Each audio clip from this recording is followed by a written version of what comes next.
de reculer de 2 ans la retraite, ça fait qu'on aura des pompiers qui feront en intervention à l'âge de 64 ans. Ce que vous voyez, des pompiers à 64 ans ou d'une grande échelle. Vu qu'on travaille les week-ends, les jours de nuit, on fait 24 heures dans le garde au total. Toutes les nuits, on est dérangé 2-3 fois dans la nuit, donc le cœur il fatigue.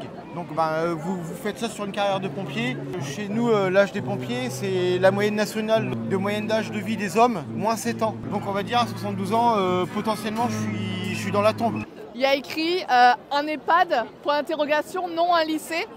Puisque ce qui pose problème, c'est que on va être beaucoup trop vieux devant nos classes.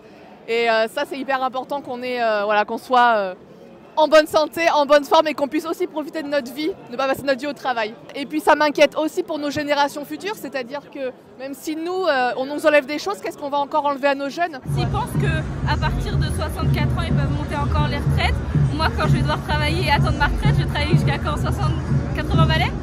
Je suis là parce que je ne veux pas travailler pendant 43 ans et attendre d'être en mauvaise santé pour pouvoir prendre ma retraite.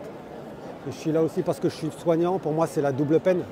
Tous les jours je travaille dans des conditions très difficiles, en sous-effectif.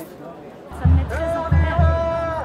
Moi quand j'ai commencé à travailler à 20 ans, c'était pas ça qu'on me promettait. Vous voyez, on devait travailler, c'était combien d'annuités et demie?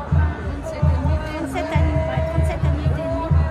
Ça m'emmenait pas jusqu'à 64 ans à l'époque. Ça fait 20 ans que j'enseigne et depuis que j'ai commencé, on n'a pas arrêté de reculer cet âge-là. Plusieurs réformes sont déjà intervenues, que ce soit pour la retraite ou sur la loi de travail. Et on a l'impression que plus on avance, plus on retire des droits. Très important, même si je ne suis pas concerné, être là, c'est un signe à la fois d'amour et de solidarité. Moi concrètement, ça implique déjà plusieurs trimestres supplémentaires, puisque je suis de 69 et déjà j'ai pas du tout envie, ça me fait partir beaucoup plus tard que prévu, mais surtout je pense que ça prévoit un abaissement du niveau de retraite et donc ça c'est fait pour inciter les gens à rentrer dans le système privé pour essayer d'avoir des fonds de pension, etc. C'est le but parce qu'ils savent qu'on n'ira pas jusqu'au bout. En tant qu'enseignant c'est inimaginable et que plus ils prolongent le nombre d'années de cotisation, plus on va être obligé de prolonger nos années et de partir plus tard. Et ça, c'est pas possible, ça sera pas possible devant les élèves. J'espère qu'on aura gain de cause, j'espère que ça fédérera du monde.